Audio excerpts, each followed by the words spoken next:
Bismillahirrahmanirrahim. Assalamualaikum warahmatullahi wabarakatuh. Kembali lagi ke ARW Tutor. Pada kesempatan kali ini kita akan membahas tentang presentasi bisnis. Nah, seperti apa presentasi bisnis itu? Mari saksikan video selengkapnya.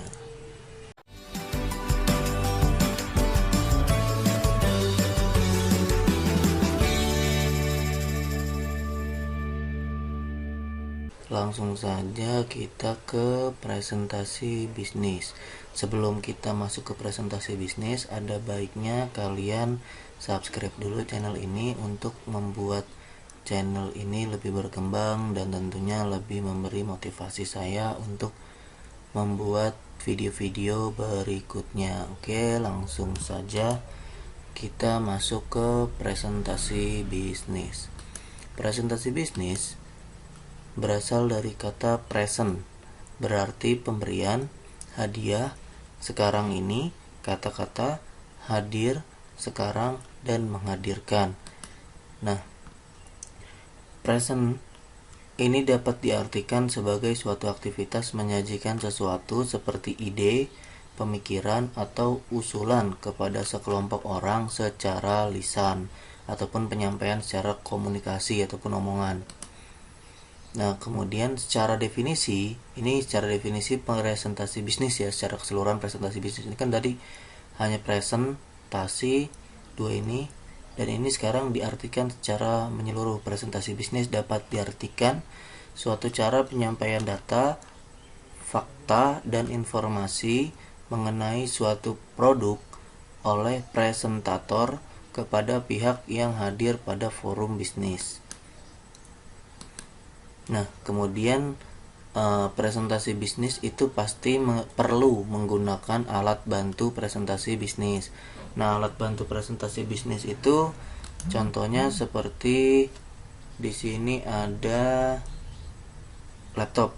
Nah, laptop ini tentunya saat ini banyak ya, udah tau lah ya kegunaannya laptop untuk apa. Kalau kalian misalkan membuat slide atau membuat laporan dalam bentuk PowerPoint gitu kan, kalian bisa seperti ini nih ya, seperti video ini membuat PowerPoint gitu kan dari laptop, kita bisa langsung presentasikan untuk menghasilkan produk ataupun gambar yang memang diinginkan ditampilkan di pada saat presentasi. Ini hanya berlaku untuk presentasi yang sifatnya intern ya, ataupun internal. Jadi kalau kalian mau eksternal, misalkan contoh di luar lapangan kan nggak mungkin bisa. Mungkin kalian lakukan ketika memang personal, tapi kalau ketika ini sifatnya kelompok, itu akan lebih mudah tentunya menggunakan laptop ini. Nah, kemudian ada sound system atau mikrofon. Ketika kalian presentasi, itu pasti memerlukan pengeras suara ataupun sound system dan mikrofon. Kegunaannya ya jelas untuk membesarkan atau mengeraskan suara kalian. Kemudian jika diperlukan ataupun bisa menggunakan juga papan tulis. Ketika ada presentasi yang ingin kalian sampaikan ataupun yang ingin kalian gunakan, itu tentunya bisa kalian tulis. Nah, keunggulan menggunakan papan tulis ini mau whiteboard ataupun blackboard ya sama aja, tergantung penggunaan ataupun tergantung adanya ataupun keinginan kalian. Nah, keunggulan menggunakan papan tulis ini tentunya lebih fleksibel dipakai untuk menulis ketika mengerjakan ataupun memberikan presentasi yang sifatnya ada rumus atau perhitungan, itu bisa kalian gunakan. Terus kemudian keuntungan selanjutnya ada kemudahan dalam melakukan koneksi. Terus ketiga, mendapat rangkuman pendapat peserta maupun pembicaraan saat yang sama. Maksudnya apa? Yang poin nomor 3 ini keuntungannya, maksudnya ketika kalian mau mengajukan suatu pertanyaan gitu kan, bisa kalian langsung tulis di papan tulis apakah sesuai atau tidak dengan yang dimaksud dari si penanya, seperti itu. Nah, tentunya selain keuntungan pasti ada kelemahan juga. Nah, kelemahannya satu, tulisan tangan seringkali sulit dibaca. Nah, karena mungkin ada yang tulisannya bagus ataupun enggak kayak gitu. Nah, kemudian kedua, pembicara menutupi peserta saat menulis. Nah, ketika menulis pasti tulisannya tertutupi oleh badan si penulis kayak gitu. Itu juga termasuk kelemahan ya. Pembicara tidak dapat menulis dan berbicara pada saat yang bersamaan. Kemudian keempat, tersedianya papan tulis yang sangat terbatas sehingga apabila sudah penuh harus dihapus. Jadi si peserta harus buru-buru menulis, kalau enggak nanti bisa dihapus kayak gitu, karena kan keterbatasan ruang pada papan tulis. Nah, kemudian kelima, spidol sangat mengganggu dan sering mengering sehingga tidak dapat dimanfaatkan secara optimal. Jadi terkadang spidol ataupun alat tulisnya, misalkan kapur ataupun apa, itu kadang kalau kita pakai ada waktu habisnya gitu. Jadi ketika kita nggak isi ataupun nggak persiapkan dengan baik, biasanya pada saat presentasi bisa jadi itu mengganggu ataupun stop gitu spidolnya atau tidak berfungsi lagi, maka mau nggak mau harus cari spidol lain kayak gitu. Jadi itu termasuk kelemahan. Dan kelemahan yang terakhir, tidak efisien ataupun efektif untuk peserta yang berjumlah lebih dari 15 orang kayak gitu. Itu kelemahan dari penggunaan papan tulis. Nah, kemudian selanjutnya ada flip chart. Flip chart juga bisa dipakai sebagai alat bantu presentasi bisnis. Wujudnya seperti ataupun sama kayak papan tulis ya, yang dilengkapi dengan lembaran-lembaran kertas berukuran besar. Apabila lembaran kertas pertama sudah penuh, pembicara dapat membuka lembaran berikutnya yang masih kosong dengan menyibak kertas tersebut atau menyobeknya. Sarana ini juga memiliki beberapa keunggulan dan kelemahan. Nah, flip chart ini sama kayak gimana ya? Sama kayak buku tapi dalam bentuk besar gitu kan. Itu bisa kalian angkat atau kalian sobek kalau ketika udah penuh. Nah, ini keunggulannya tentunya fleksibel, dipakai untuk menulis. Pembicara dapat mempersiapkan penulisannya sebelum presentasi. Ketiga, pembicara dapat merujuk catatan ataupun lembaran sebelumnya. Biaya relatif murah. Terus yang terakhir, bisa diletakkan di mana saja. Nah, itu untuk keuntungannya. Kalau untuk kelemahannya, itu sukar dibaca karena keterbatasan tulisan, sama kayak tadi ya. Pembicara sering menutupi, sama. Pembicara tidak dapat menulis dan berbicara, sama. Mutu kertas yang jelek dapat memungkinkan spidol yang digunakan macet.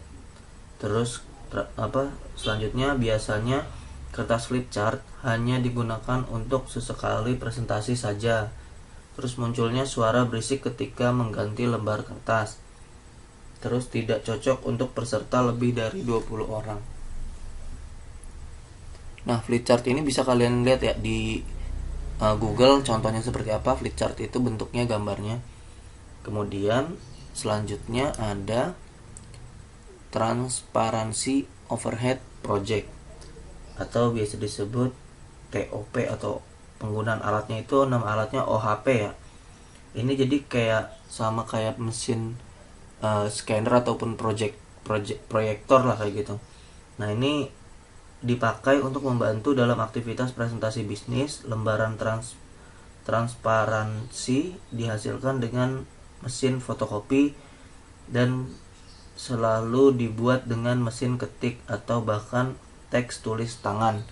Jadi ketika kalian udah ketik lalu ditaruh di alatnya itu OHP, nanti bisa kalian lihat di YouTube atau Google. Nah, nanti akan ditampilkan kayak gitu. Jadi keuntungannya juga ada keuntungan, ada kerugian ya. Keunggulannya itu cepat dan mudah jika menggunakan fotokopi. Jadi kalian nggak perlu ribet-ribet lagi, yang ada di fotokopian tempelin aja langsung di situ, di alat itu nanti bakal langsung tampil. Nah, kemudian dapat dibuat dengan artwork dengan kualitas tinggi tetapi biaya relatif mahal. Layar tetap jelas meskipun dalam ruang yang terang.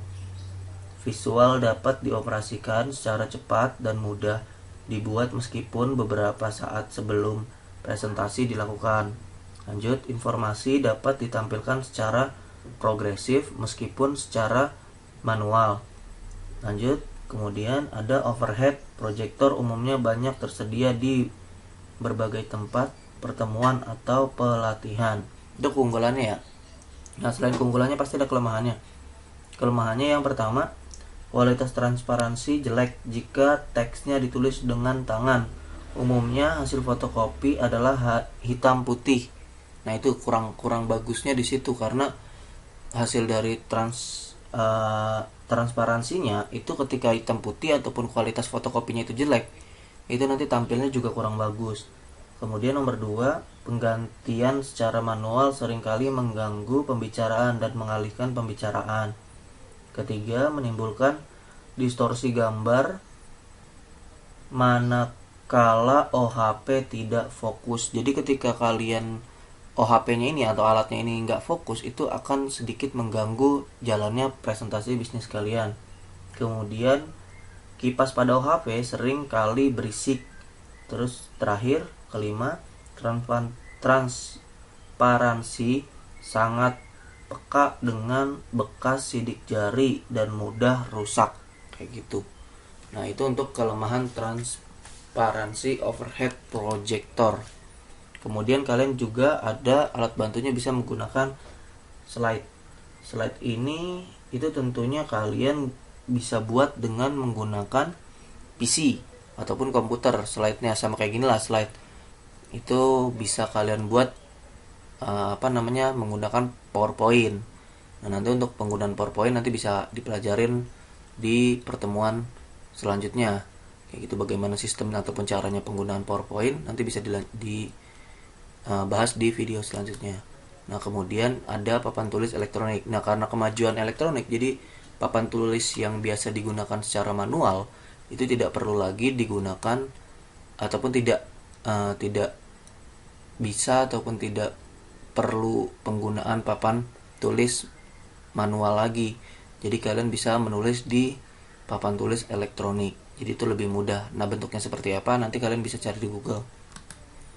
Nah, kemudian ada video caster recorder, nah, atau VCR. Nah, VCR ini itu bisa dipakai untuk membantu presentasi bisnis. Pada umumnya kaset video memiliki 3 macam format. Ini jadi bentuknya itu dalam tampilan video ya. Ini udah agak lebih canggih tentunya daripada slide gitu kan, ataupun papan tulis elektronik. Dan keunggulannya itu sangat praktis digunakan. TV monitor dan VCR cukup banyak tersedia di perkantoran. Dan terakhir, video dapat menambah pengguna materi dan sekaligus hiburan. Jadi nggak monoton banget kayak gini kan sebenarnya. Kalau pakai presentasi sifatnya PowerPoint ataupun slide kayak gini itu biasanya agak monoton kayak gitu. Jadi kalau misalkan ada video-video hiburan atau video-video lucu bisa dijadikan untuk selingan. Tapi juga ada kelemahan dalam VCR ini. Yang pertama, kualitas tampilan lebih rendah jika diproyeksikan dalam layar lebar. Jadi biasanya kalau misalkan ditampilin videonya dalam lembar yang lebih besar ataupun layar yang lebih besar, biasanya akan terjadi retak ataupun gambarnya kualitasnya agak menurun ketika kualitas layarnya ataupun kualitas dari videonya itu kurang baik kayak gitu.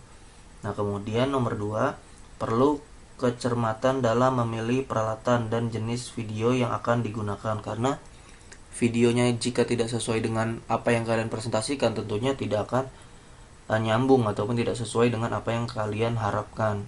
Kemudian bagi peserta yang relatif banyak, sarana video kurang efektif.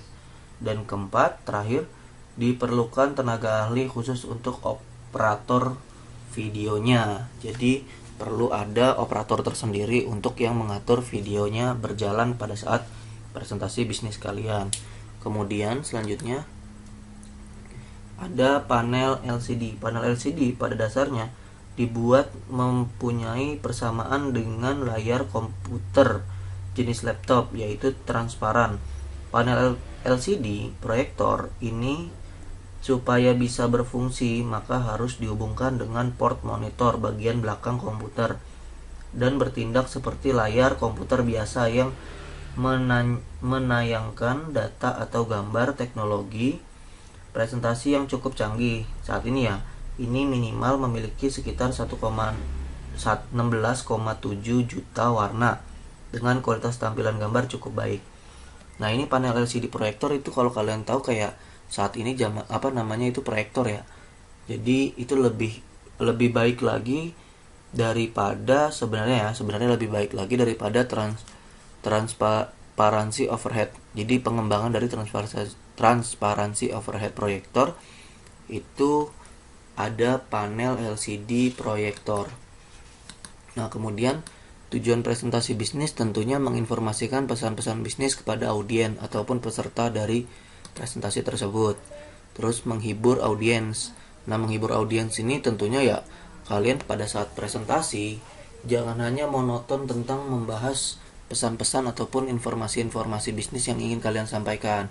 Berikan selipan-selipan hiburan ketika kalian presentasi. Nah, terus selanjutnya ada menyentuh emosi audiens. Nah, yang dimaksud menyentuh emosi audiens ini itu tentunya ya kalian ada gimmick ataupun ada drama-dramanya sedikit lah untuk menyentuh audiens kalian ataupun menyentuh emosi dari si audiens kalian. Kemudian memotivasi audiens untuk bertindak. Jadi setelah semua ini kalian lakukan, tentunya kalian harus memotivasi audiens untuk bertindak. Contoh, kita presentasi tentang produk ataupun barang kita nih. Kita mau menjual sepatu contoh.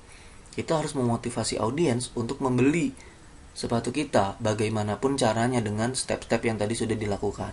Jadi jangan sampai tujuan kita dari presentasi bisnis ini tidak tercapai dengan tidak memotivasi audiens untuk bertindak.